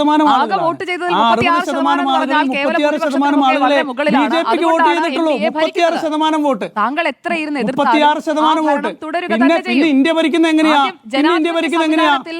BJPക്ക് കേവല ഭൂരിപക്ഷമുണ്ടോ ലോക്സഭയിൽ? BJPക്ക് കേവല ഭൂരിപക്ഷമുണ്ടോ ലോക്സഭയിൽ? കേവല ഭൂരിപക്ഷമുണ്ടോ BJPക്ക്? കേവല ഭൂരിപക്ഷമുണ്ടോ BJPക്ക് ലോക്സഭയിൽ? കേവല ഭൂരിപക്ഷമുണ്ടോ BJPക്ക്? 2014 2019 കിട്ടിയ കേവല ഭൂരിപക്ഷം 2024 കിട്ടിയോ? അത് പറയൂ സുജയ, അത് പറയൂ. കേവല ഭൂരിപക്ഷമുണ്ടോ? കേവല ഭൂരിപക്ഷമുണ്ടോ? ഇല്ല അല്ലേ? 240 സീറ്റല്ലേ ഉള്ളൂ. 240 സീറ്റല്ലേ ഉള്ളൂ. ഇന്ത്യ മുന്നണി എന്ന് പറയുന്ന കൂട്ടത്തിൽ എത്രയുണ്ട്? ആ വലിയ ഒരു ചെന്നായി കൂട്ടമായി ഉണ്ടാക്കിയ BJPയുടെ കാര്യം പറയുമ്പോൾ കിട്ടിയോ? ഇല്ല. 2019 കിട്ടിയ സീറ്റ് കിട്ടിയോ? ഇല്ല. അപ്പോ ഒരു കാര്യം മനസ്സിലാക്കുക, ഇതൊക്കെ തുടരും. അല്ല, ഒന്നാം UPA കിട്ടിയ കാലത്തെ അതേ സീറ്റുകൾ ഇടതുപക്ഷത്തിനും കിട്ടിക്കാണും. രണ്ടാം UP അധികാരത്തിൽ വന്നപ്പോ രണ്ടാം UP അധികാരത്തിൽ വന്നപ്പോ ഒന്നാം UPയേക്കാൾ മെച്ചപ്പെട്ട സീറ്റുകൾ കോൺഗ്രസ് സ്വന്തമാക്കിയിട്ടുണ്ട്. അത്രയും സീറ്റുകൾ രണ്ടാം UPA കാലത്ത് കിട്ടിയോ? ഇപ്പോഴെത്രയാണ്? 10 തികച്ചെടുക്കാനുണ്ടോ? അതുകൂടി പറയും. നമ്മൾ സംസാരിക്കുന്ന BJPയെ കുറിച്ചാണ്. ഞാൻ പറഞ്ഞത് BJP എതിർക്കുന്ന കേരളത്തിലെ പ്രധാനപ്പെട്ട പാർട്ടിയെ കുറിച്ചാണ്, CPIM-നെ കുറിച്ചാണ്. 2019 BJP കിട്ടിയ സീറ്റും 2024 BJP കിട്ടിയ സീറ്റും എത്രയാ? അത് മാത്രം പറഞ്ഞാൽ മതി. ഞാൻ അത്രയേ പറഞ്ഞുള്ളൂ. ഇന്ത്യയിലെ 50% ജനങ്ങളും ഡൽഹിയിലിരുന്ന് കാണാം പി ആർ സുനിൽ. അല്ല,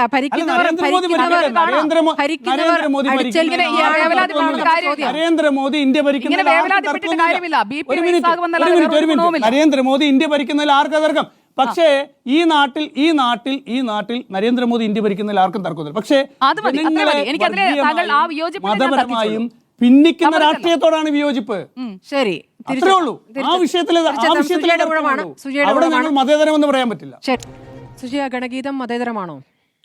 ഗണഗീതം മതേതരമാണ്. ആ കുട്ടികൾ ആലപിച്ച ഗാനം മതേതരമാണ്. കാരണം അതിൽ ഒരു മതനിന്ദയോ അല്ലെങ്കിൽ ഏതെങ്കിലും മതത്തെ ഇകഴ്ത്തി കാണിക്കുന്നതോ എൻ്റെ ശ്രദ്ധയിൽപ്പെട്ടിട്ടില്ല. അത് മതാധിഷ്ഠിതമായ ഒരു ഗാനമായി ആ കുട്ടികൾ പാടിയതുമല്ല. അവരാദ്യം പാടിയത് എന്താണ്? ആദ്യം അവർ വന്ദേ മാതരമാണ് പാടിയത്. നമ്മളെപ്പോലെയുള്ള എല്ലാ മാധ്യമങ്ങളും ഉണ്ടായിരുന്നു വന്ദേ ഭാരത് എക്സ്പ്രസിൻ്റെ ഫ്ലാഗ് ഓഫ് ചടങ്ങിൽ ബംഗളൂരുവിലേക്കുള്ള എറണാകുളത്തു നിന്നുള്ള വന്ദേ ഭാരത്. അത് ആ ഒരു സന്തോഷ നിമിഷത്തിൽ അതിൽ ഒപ്പം യാത്ര ചെയ്ത കുട്ടികളാണ്, സ്കൂളിലെ കുട്ടികളാണ്. ആ കുട്ടികളെ അപ്പോൾ അവിടെ വെച്ച് RSSകാർക്ക് വന്ന് പഠിപ്പിച്ച് പാടിക്കാനൊന്നും പറ്റുമെന്ന് ഞാൻ കരുതുന്നില്ല. RSSകാരൊക്കെ അവിടെ നിന്ന് അവർക്ക് ഇങ്ങനെ ഡിക്റ്റേറ്റ് ചെയ്ത് കൊടുക്കുന്നതും ഞാൻ കണ്ടില്ല. ദൃശ്യങ്ങളെല്ലാം പബ്ലിക് ഡൊമൈനിൽ അവൈലബിൾ ആണ്. അപ്പോഴാണ് നട്ടാൽ കുരുക്കാത്ത നുണ പറയുന്നത് RSS എന്തോ അവിടെ വലിയ സ്ട്രാറ്റജിക്കലി വന്ന് പാടിപ്പിച്ചതാണ് എന്നുള്ളത്. അവിടെ ആരും പാടിപ്പിക്കുന്നത് ആ ദൃശ്യങ്ങളിലൊന്നുമില്ല. നിങ്ങൾക്ക് അതെടുത്ത് നോക്കിയാൽ കാണാം. ആ കുട്ടികൾ നിരന്നു നിന്നിട്ട് ക്യാമറയ്ക്ക് മുന്നിൽ നമ്മുടെ മാധ്യമ സംഘം ആവശ്യപ്പെട്ടതിൻ്റെ, എല്ലാ മാധ്യമ സംഘങ്ങളും ഉണ്ടായിരുന്നു, അവരൊക്കെ ആവശ്യപ്പെട്ടതിന്റെ അടിസ്ഥാനത്തിലാണ് ആ കുട്ടികൾ അവിടെ നിന്ന് പാടുന്നത്. വന്ദേ മാതരം പാടിയത് എന്താ കൊടുക്കായിരുന്നു ഇന്ത്യൻ റെയിൽവേക്ക്?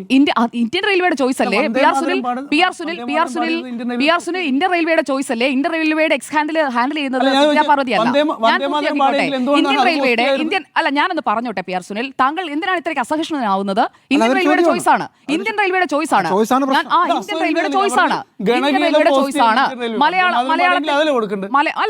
അതേതാണ് കൊടുക്കേണ്ടത് അവരാണ് തീരുമാനിക്കേണ്ടത്. ഇന്ത്യൻ റെയിൽവേയുടെ എക്സ് ഹാൻഡിൽ ചെയ്യാനായിട്ട് പോളിറ്റ് ബ്യൂറോ നിർദ്ദേശം വേണമെന്ന് പറഞ്ഞാൽ അത് അംഗീകരിക്കാൻ ഇന്ത്യൻ റെയിൽവേക്ക് സൗകര്യം ഉണ്ടാവില്ല.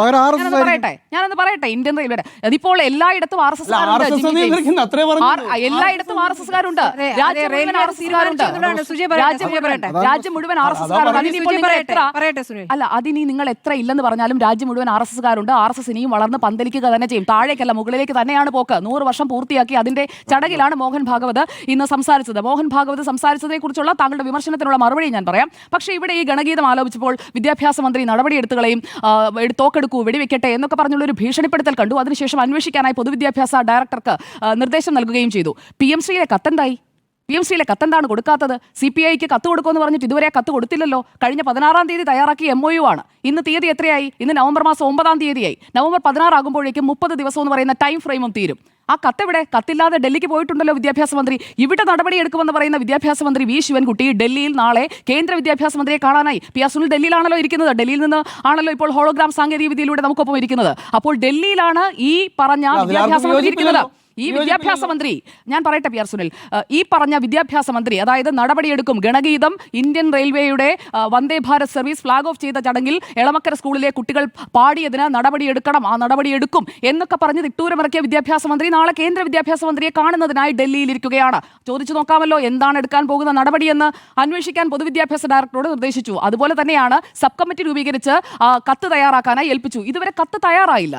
അതായത് ഞങ്ങൾ ഈ പദ്ധതിയിൽ നിന്നും തൽക്കാലം ഇത് നടപ്പാക്കുന്നില്ല, ഇംപ്ലിമെന്റേഷൻ ഞങ്ങൾ ഡിലേ ചെയ്യാൻ പോവുകയാണ് എന്ന് CPIയോട്, മുന്നണിയിലെ രണ്ടാമത്തെ കക്ഷിയായ CPIക്ക് കൊടുത്ത ഉറപ്പ് പാലിക്കാത്ത സർക്കാരാണ് ഇവിടെ നടപടിയെടുക്കാൻ പോകുന്നത്. ഇങ്ങനെ വെറുതെ കുറെ പ്രഖ്യാപനം നടത്തുമെന്നല്ലാതെ ഇത് മതേതരമല്ല എന്ന് സ്ഥാപിക്കാനോ ഗണഗീതം പാടിയതിന് നടപടിയെടുക്കാനോ കഴിയില്ല എന്നറിയാം. പിന്നെ ആരെ കാണിക്കാനായിട്ടാണ് ഇങ്ങനെയുള്ള ഈ കാര്യങ്ങൾ പറഞ്ഞുകൊണ്ടിരിക്കുന്നത്? ഇതൊക്കെ വെറുതെയാണ്. കാരണം ഇതിലൊന്നും കഴമ്പില്ല എന്നറിയാം. പക്ഷേ എതിർക്കണം, RSSനെ നമ്മൾ എതിർക്കണം.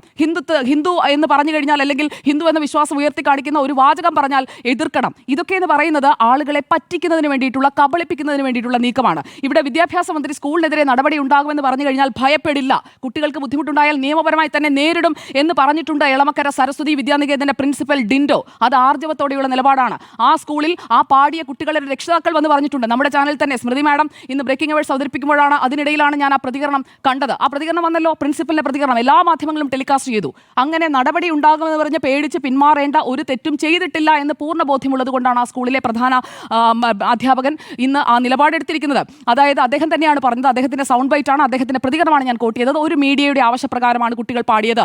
ആദ്യം പാടിയത് വന്ദേ മാതരമാണ്, പിന്നീട് മലയാളം പാട്ട് പാടാമോ എന്ന് ചോദിച്ചപ്പോഴാണ് ഗണഗീതം ആലപിക്കുന്നത്. ഇതിൽ ഇനി എവിടെയാണ് ദേശവിരുദ്ധതയുള്ളത്? അതുകൂടി ഞാൻ പറയാം. ഇന്ന് ആ സ്കൂളിലെ എല്ലാവർക്കുമായിട്ട് ഒരു സർക്കുലറും പോയിട്ടുണ്ട്, അല്ലെങ്കിൽ കത്തും പോയിട്ടുണ്ട് പ്രിൻസിപ്പലിന്റെ ഭാഗത്തു നിന്ന്. ഈ വായിക്കാനായി ആവശ്യപ്പെടുമ്പോൾ അതിൽ പരമപവിത്രമായ മണ്ണിൽ ഭാരതാംബയെ പൂജിക്കാൻ എന്നുള്ളതിൽ നിന്ന് ഇതിൽ പറയുന്ന പ്രധാനപ്പെട്ട ഒരു വരി അതുകൂടി ഞാൻ PR സുനിലിന്റെ ശ്രദ്ധയിലേക്ക് പറയാം. ഇതിലെവിടെയാണ് മതേതരത്വം, ഇതിലെവിടെയാണ് നാനാത്വത്തിൽ ഏകത്വം എന്ന് ചോദിച്ച ആളുകൾക്കുള്ള മറുപടിയാണ്: പല നിറമെങ്കിലും ഒറ്റ മനസ്സായി വിടർന്നിടുന്നു മുകുളങ്ങൾ. കുഞ്ഞുങ്ങൾ മുകുളങ്ങൾ പോലെയാണ്, പല നിറമെങ്കിലും ഒറ്റ മനസ്സായി വിടർന്നിടുന്നു. രാജ്യമെന്ന് പറഞ്ഞു കഴിഞ്ഞാൽ അങ്ങനെയാണ്. ദേശീയതയെ മനസ്സിലാക്കാൻ ഒരു രാജ്യമെന്ന് പറഞ്ഞു കഴിഞ്ഞാൽ ആ രാജ്യത്തിന്റെ പവിത്രത എന്താണ്, എല്ലാവരും ചേർന്ന് നിൽക്കുന്നതിന്റെ പ്രാധാന്യം എന്താണെന്ന് മനസ്സിലാക്കാത്ത ആളുകളാണ്. RSSനെ വിമർശിക്കാൻ വേണ്ടി വിമർശിക്കണം. RSS എന്ന് പറഞ്ഞു കഴിഞ്ഞാൽ എന്തോ വലിയ ഭീകര സംഘടനയാണ് എന്ന ഒരു പ്രതീതി സൃഷ്ടിക്കുന്നത്. PR സുനിൽ, എനിക്ക് വളരെ കുറച്ച് സമയമുള്ളൂ, താങ്കൾ കൂടുതൽ സമയം എടുത്തതാണ്. എനിക്ക് പൂർത്തിയാക്കാനുള്ള സമയം പൂർത്തിയാക്കട്ടെ. PR സുനിൽ ഇടപെട്ടാൽ ഞാൻ അത്ര സമയം കൂടി കൂടുതൽ എടുക്കും. അതുകൊണ്ട് താങ്കൾ ഇടപെടുന്നെങ്കിൽ അത് മാഡത്തിന്റെ അനുമതിയോടെ ആകാം. ഞാൻ തുടർന്നോട്ടെ? ഓക്കെ. അപ്പോൾ ഇവിടെ ഈ ഗണഗീതത്തിൽ ഗണമെന്ന് പറഞ്ഞു കഴിഞ്ഞാൽ കൂട്ടമാണെന്നും കൂട്ടമായിട്ടിരുന്ന് പാടുന്നു. അതിനെ നമുക്ക് സംഘഗാനമെന്ന് പറയാം. സംഘം എന്ന് പറയുന്നത് രാഷ്ട്രീയ സ്വയംസേവക സംഘമാണെന്ന് നിങ്ങൾ ധരിക്കുന്നതിലാണ് പ്രശ്നം.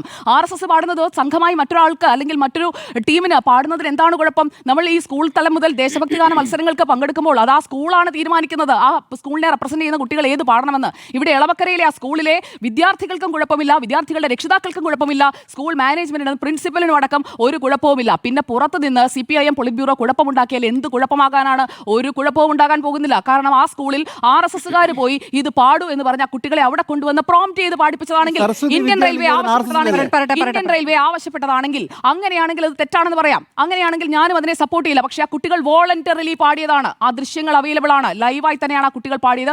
ഇന്ത്യൻ റെയിൽവേ അതെടുത്ത് പോസ്റ്റ് ചെയ്യുന്നു. അതിനുശേഷം അത് പിൻവലിച്ചതിന് ശേഷം റീപോസ്റ്റ് ചെയ്യുമ്പോൾ അത് ദേശഭക്തി ഗാനമാണ് എന്നുള്ള രീതിയിൽ തന്നെയാണ് അത് റീപോസ്റ്റ് ചെയ്തിരിക്കുന്നത്. ആ റീപോസ്റ്റ് ചെയ്ത ആ പോസ്റ്റ് കൂടി ഞാൻ എടുത്തു പറയാം. ഈ ഗാനം അസംബ്ലിയിൽ പാടാറുണ്ട് എന്ന് സ്കൂൾ അധികൃതർ വിശദീകരിച്ചതിന്റെ അടിസ്ഥാനത്തിലാണ് ഞങ്ങൾ റീപോസ്റ്റ് ചെയ്തതെന്നും ഇന്ത്യൻ റെയിൽവേ വ്യക്തമാക്കിയിട്ടുണ്ട്. അപ്പോൾ എളവക്കര സരസ്വതി വിദ്യാനികേതനിലെ പ്രിൻസിപ്പൽ എക്സിൽ വീണ്ടും വീഡിയോ പോസ്റ്റ് ചെയ്തതിന് റെയിൽവേക്ക് നന്ദിയും അറിയിച്ചിട്ടുണ്ട്. വന്ദേ ഭാരതിന്റെ ഉദ്ഘാടന യാത്രയിൽ പങ്കെടുക്കാൻ അവസരം നൽകിയതിന് റെയിൽവേ മന്ത്രിക്കും പ്രധാനമന്ത്രിക്കും നന്ദി. പാട്ടിലെ ഞാനിപ്പോൾ നേരത്തെ സൂചിപ്പിച്ച പല നിറമെങ്കിലും ഒറ്റ മനസ്സായി വിടർന്നിടുന്നു മുകുളങ്ങൾ എന്ന അവസാന വരി രാജ്യത്തിന്റെ നാനാത്വത്തിലുള്ള ഏകത്വത്തിന്റെ കരുത്തും ലയവും വിളിച്ചറിയിക്കുന്നതാണ് എന്ന് പറഞ്ഞുകൊണ്ടാണ് പ്രിൻസിപ്പൽ പറഞ്ഞിരിക്കുന്നത്. ബാക്കിയുള്ള വരികൾക്ക് എന്താണ് കുഴപ്പം? ഒരു ഗാനാഞ്ജലിയായി അവതരിപ്പിക്കുന്നതിനെയാണ് ഗണഗീതം എന്ന് പറയുന്നത്. അത് RSSനെ കുറിച്ചും RSSന്റെ ഗണഗീതത്തെക്കുറിച്ചും RSS രാജ്യത്തിന്റെ താല്പര്യത്തിനനുസരിച്ച് നിൽക്കുന്നതിനെ കുറിച്ചും അറിയാതെ RSSനെ എന്തോ തീവ്ര നിലപാടുള്ള ഒരു ഭീകര സംഘടനയാണ്, പോപ്പുലർ ഫ്രണ്ട് ഓഫ് ഇന്ത്യയേക്കാൾ ഭീകരമാണ്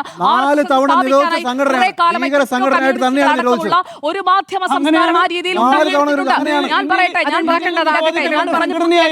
ഞാൻ പറഞ്ഞു പൂർത്തിയാക്കട്ടെ.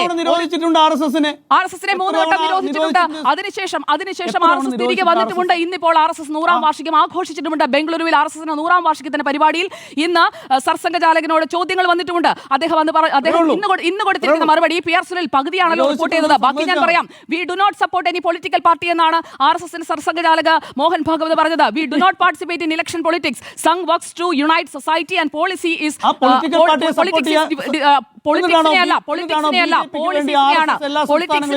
പോളിസീസിനെയാണ് RSS പിന്താങ്ങുന്നത്. അല്ലാതെ നേരിട്ടിറങ്ങി ഞങ്ങൾ BJPയെ സപ്പോർട്ട് ചെയ്തുകൊണ്ട് ഞങ്ങൾ ഇലക്ഷൻ പൊളിറ്റിക്സിലേക്ക് വരുന്നു എന്ന് RSS ഒരിക്കലും പറഞ്ഞിട്ടില്ല. കോൺഗ്രസ് ആണ് നല്ല കാര്യം ചെയ്യുന്നതെങ്കിൽ, നിങ്ങൾ നേരത്തെ അയോധ്യ രാമമന്ദിരനെ കുറിച്ച് പറഞ്ഞല്ലോ, രാമമന്ദിരം നിർമ്മിക്കാമെന്ന് കോൺഗ്രസ് ആണ് പറഞ്ഞിരുന്നെങ്കിൽ കോൺഗ്രസിനെ സപ്പോർട്ട് ചെയ്തേനെയും. അതിലെന്താണ് സംശയം? ഇതിപ്പോൾ BJPയെ സപ്പോർട്ട് ചെയ്യുന്നു, RSS രാഷ്ട്രീയം കളിക്കുന്നു എന്ന് പറയുന്നതിൽ ഒരു കാര്യവുമില്ല. ഗണഗീതം ഇവിടെ ഉണ്ടാകും. ഇനിയും കൂടുതൽ വേദികളിലേക്ക് പ്രചാരം ലഭിക്കുന്ന തരത്തിലേക്ക് നല്ല പബ്ലിസിറ്റി തന്നതിന് വിദ്യാഭ്യാസ മന്ത്രി V ശിവൻകുട്ടിക്ക് നന്ദി. ശരി, ഗണഗീതം മതേതരമോ എന്ന ചോദ്യത്തിന് ഗണഗീതം എന്ന് പറയുന്നത് RSSന്റെ വാക്കാണ്. അതുകൊണ്ട് RSSന്റെ പാട്ട് അത് മതേതരമല്ല എന്നുള്ളതാണ് എന്റെ അഭിപ്രായം. ഇല്ല. ഈ സ്കൂൾ ഉണ്ടല്ലോ, വെറുതെ കുട്ടികളെ പാടി. അല്ല, ഞാൻ പറയട്ടെ, അതെന്റെ പോയിന്റാണ്. ഈ ഗീതം പാടിയത് ഈ കുട്ടികൾ പെട്ടെന്ന് വന്ന് അവരെ കൊണ്ട് RSS പ്രോംപ്റ്റ് ചെയ്യിച്ച് പാടിച്ചല്ലോ, അല്ല, അവരത് പാടിക്കൊണ്ടിരിക്കുന്നതാണ്. ആ സ്കൂളിൽ RSSുമായി ബന്ധമുള്ള രാഷ്ട്രീയ ധർമ്മ പ്രചാര ട്രസ്റ്റിന്റെ ഭാഗമായിട്ടുള്ള സ്കൂളാണ്, സംഘപരിവാരത്തിന്റെയാണ് ആ സ്കൂള്. അതുകൊണ്ട് തന്നെ ആ സ്കൂളിൽ ഗണഗീതം പാടാറുണ്ട്, കുട്ടികൾ പഠിക്കാറുണ്ട്. അവിടെ നിന്നുള്ള രക്ഷിതാക്കളുടെ പ്രതികരണം കാണുമ്പോൾ ഈ RSSനോട് അനുഭാവമുള്ളവർ നിലപാട് തന്നെയാണ് അവരുടെ കുട്ടികളെ പഠിപ്പിക്കുന്നത്. അതുകൊണ്ടാണ് അതിലെന്താണ് കുഴപ്പമെന്ന് അവരുടെ പ്രതികരണം വന്നത്. നമ്മൾ ആരും തന്നെ കുട്ടികളെ കുറ്റപ്പെടുത്താൻ ഉദ്ദേശിക്കുന്നേ ഇല്ല. കുട്ടികളെ തന്നെ ചെറുപ്പത്തിൽ പിടികൂടുക എന്നത് തന്നെയാണ് RSSന്റെ തന്ത്രം. ഞാൻ പൂർത്തിയാക്കിയിട്ടില്ല. RSSന്റെ തന്ത്രം അതാണ്, കുട്ടികളെ ചെറുപ്പത്തിലെ പിടികൂടുക. അതുകൊണ്ട് അത് കുഴപ്പമായിട്ട് അവർക്ക് തോന്നുന്നില്ല. ഇനി ഇതിൽ ഏറ്റവും പ്രതികൂട്ടിൽ നിൽക്കുന്നത് ഉറപ്പായിട്ടും അതിൽ റെയിൽവേ തന്നെയാണ്. എന്തുകൊണ്ട് വന്ദേ മാതരം എടുത്തു കൊടുത്തില്ല? അത് കൊടുക്കാൻ ഉദ്ദേശിക്കുന്നില്ല. അപ്പോൾ ഈ സ്കൂളിനെ തന്നെ തിരഞ്ഞെടുത്ത് അവിടേക്ക് കൊണ്ടുവന്നതും ഗണഗീതം കൂടി പാടണമെന്ന് പറഞ്ഞതും റെയിൽവേ ആണെന്ന് തന്നെ കരുതേണ്ടി വരും. അതിനുശേഷം വന്ന കേന്ദ്രമന്ത്രിമാരുടെ പ്രതികരണം, അതിലേറ്റവും ഗുരുതരമായ പ്രതികരണം സുരേഷ് ഗോപിയുടേതാണ്.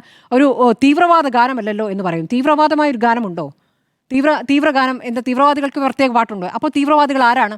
ആ ചോദ്യങ്ങൾ അവിടേക്ക്, അല്ലെങ്കിൽ അങ്ങനെ ഒരു സംശയം ഉണ്ടാക്കുന്ന മലബാറിലെ തെരുവുകളിൽ മലരും കുന്തിരിക്കാവുന്ന അതൊക്കെ മുദ്രാവാക്യവും ബഹളം വെക്കലൊക്കെയാണ്. അത് ഗീതമൊന്നുമല്ല. ഒരു മിനിറ്റ്, ഞാൻ പറഞ്ഞു പൂർത്തിയാക്കട്ടെ. അപ്പോൾ ഇങ്ങനെയുള്ള പ്രതികരണങ്ങൾ നടത്തുന്നു. എന്താണ് കുഴപ്പം? പാടുന്നതിൽ എന്താണ് കുഴപ്പം? ഇതിങ്ങനെ ആവർത്തിക്കുകയാണ്. അങ്ങനെ പറഞ്ഞ് ഒരു കുഴപ്പമില്ല എന്ന അവസ്ഥയിലേക്ക് എത്തിക്കുക. അതാണ് പ്രിൻസിപ്പളിന്റെ പ്രതികരണവും അതാണ് മനസ്സിലാക്കുന്നത്. എന്താണ് കുഴപ്പം? ആ പാട്ടിലെ വരികൾ പറയുന്നു, ആ പാട്ടിൽ നിർമാല്യമുണ്ട്, ബലിഹവ്യമുണ്ട്. ഇതൊക്കെ തന്നെയും ഹൈന്ദവ വിശ്വാസവുമായി ബന്ധപ്പെട്ട കാര്യങ്ങളാണ് അവിടെ പറയുന്നത്. അല്ല, അത് പറയില്ല. മാത്രമല്ല, ഹിന്ദു സാംസ്കാരിക സാമൂഹ്യ പരിഷ്കർത്താക്കളുടെ പേരുകൾ മാത്രമാണ് ആ വരികളിലുള്ളത്. അപ്പോൾ അതൊക്കെ തന്നെയും ഒരു വിഭാഗത്തെ ഹിന്ദു അഭിമാനം, ഹിന്ദു രാഷ്ട്രം എന്ന് അഭിമാനിക്കുന്നവർക്ക് ഹിന്ദു രാഷ്ട്രം തന്നെ മതി. കാരണം ദേശഭക്തിയുമായി അല്ലെങ്കിൽ സ്വാതന്ത്ര്യ സമരവുമായി ഒരു ബന്ധവുമില്ലാത്ത RSSനെ എങ്ങനെയെങ്കിലും ദേശഭക്തരുടെ ഗണത്തിലേക്ക് എത്തുകയും, ദേശഭക്തി എന്നാൽ സമം RSS എന്ന പ്രതീതി സൃഷ്ടിക്കുന്ന തരത്തിലേക്ക് അതിങ്ങനെ കൊണ്ടുവരണം. അത് പതുക്കെ കൊണ്ടുവരാനുള്ള തന്ത്രങ്ങളാണ് ഘട്ടം ഘട്ടമായി. നേരത്തെ സുജയ പറഞ്ഞ പോലെ 100ാം വാർഷികമാണല്ലോ. അപ്പോൾ 100ാം വാർഷികത്തിൽ പ്രത്യേക പദ്ധതി ഉണ്ടെന്നേ. ആ പദ്ധതിയുടെ ഭാഗമാണ് ഇത് എല്ലാവർക്കും സ്വീകാര്യമാകുന്ന രീതിയിൽ, എല്ലാവരുടേതുമാണ് എന്ന രീതിയിൽ കൊണ്ടുവരികയാണ്. അവിടെയാണ് റെയിൽവേയുടെ പ്രശ്നം. ഇതിൽ മുഖ്യമന്ത്രിയുടെ ഫേസ്ബുക്കിലെ പ്രധാനപ്പെട്ട ഒരു വരിയുണ്ട്. സ്വാതന്ത്ര്യ സമരകാലത്ത് ഇന്ത്യയുടെ മതനിരപേക്ഷ ദേശീയതയുടെ ആണിക്കല്ലായി വർത്തിച്ച റെയിൽവേയാണ് ഇന്നിപ്പോൾ സ്വാതന്ത്ര്യ സമരത്തെ ഒറ്റിയ RSSന്റെ വർഗീയ അജണ്ടയ്ക്ക് കുടപിടിക്കുന്നത്. അതാണ് റെയിൽവേ അത് ചെയ്തു എന്നിടത്താണ്.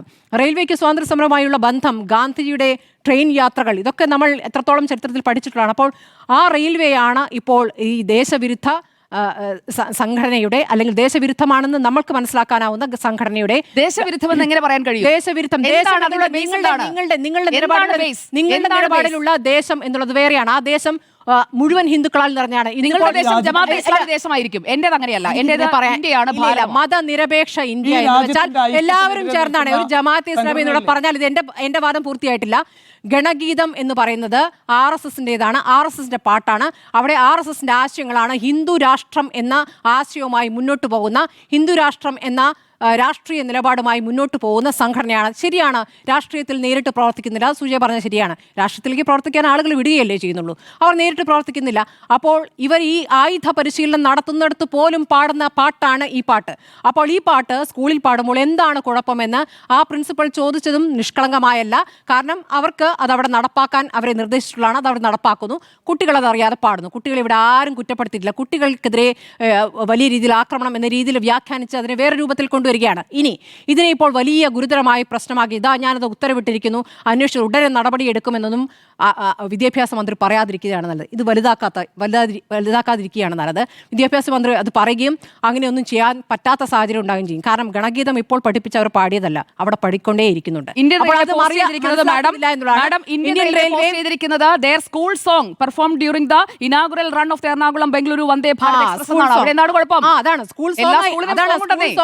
ഗീതം മാറിയിരിക്കുന്നതാണ്. മാത്രമല്ല വന്ദേ ഭാരതം പ്രശ്നമല്ല.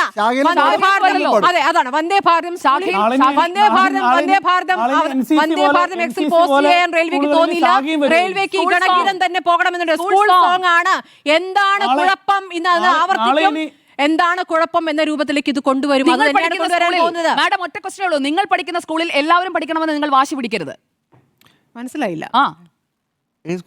ഈ എളമക്കര സ്കൂളിൽ ഇതാണ് അവരുടെ സ്കൂൾ സോങ് എന്ന് പറയുകയും ആ ഗാനം ആ കുട്ടികൾ അഭിമാനത്തോടെ ആലപിക്കുകയും നിങ്ങൾ ആഗ്രഹിക്കുന്ന പാട്ട്, നിങ്ങൾ പഠിക്കുന്ന പാട്ട്, നിങ്ങളുടെ താല്പര്യത്തിലുള്ള പാട്ട് ആ കുട്ടികൾ പാടണമെന്ന് ശടിക്കുന്നതിനാണ്. ഞങ്ങൾ എന്നുള്ളതല്ല, നമ്മളിവിടെ പറഞ്ഞുകൊണ്ടിരിക്കുന്നത്. നമ്മൾ എന്ന ആശയം ഇല്ലാത്തവരെ കുറിച്ചാണ് ഇവിടെ പറഞ്ഞത്. നമ്മൾ എന്ന ആശയമുള്ള പാട്ടാണ് മാഡം ഇത്. ഞങ്ങളാണ് ഇവിടെ.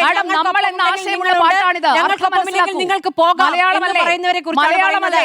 മതേതര ഇന്ത്യയെ കുറിച്ചാണ് നമ്മൾ സംസാരിക്കുന്നത്. മതേതര ഇന്ത്യയിൽ ഇവിടെ മറ്റ് ജാതികളെ മറ്റു മതങ്ങളെയൊക്കെ അവർക്കെതിരെയൊക്കെ രൂക്ഷമായി എതിരെ എന്താണ് ഈ പാട്ട് അവരെയൊക്കെ ശത്രുപക്ഷത്ത് നിർത്തുകയും അവരെ ശത്രുപക്ഷത്ത് നിർത്തുകയും അവരെ ശത്രുപക്ഷത്ത് ഇല്ലാതാക്കുകയൊക്കെ ചെയ്യുന്ന ഒരു സംവിധാനത്തെയാണ് നമ്മളിപ്പോൾ വിമർശിച്ചുകൊണ്ടിരിക്കുന്നത്. അതുകൊണ്ട് ഒരു തരത്തിലും മതേതരമല്ല. അതിൽ എല്ലാ പൂക്കളും എന്നൊരു വാക്കുകൊണ്ട് അതങ്ങനെ തീർക്കാനും പറ്റില്ല. ഒരു ഓപ്പറേഷനും അങ്ങനെയാണെങ്കിൽ പേരിടാൻ പറ്റില്ല. അല്ല, ഓപ്പറേഷൻ പാട്ട് മതേതരമല്ല, കാരണം ശൂലം ശിവന്റെ ആണല്ലോ എന്ന് പറയും. RSSന്റെ പാട്ട് മതേതരമല്ല. ഓപ്പറേഷൻ തൃശൂൽ റദ്ദാക്കണോ? RSSന്റെ പാട്ട് അല്ല, എല്ലാ കാര്യങ്ങൾക്കും പേരുകൾ അങ്ങനെയാണോ ഇടുന്നത്? ഇപ്പോൾ അതാണല്ലോ ഇട്ടുകൊണ്ടിരിക്കുന്നത്. അതാണ് ബൈബിളിലല്ലോ. അതുകൊണ്ടാണ് പറഞ്ഞത് നിങ്ങൾ ഇവിടെ ഹിന്ദു രാഷ്ട്രം ഉണ്ടാക്കാൻ വേണ്ടി പടിപടിയായി ചെയ്തുകൊണ്ടിരിക്കുകയാണ്. അതാണ് ചെയ്തുകൊണ്ടിരിക്കുന്നത്. മതേതരമോ എന്ന ചോദ്യത്തിന് യെസ് എന്ന 1, നോ എന്ന 3. ഇടവേള.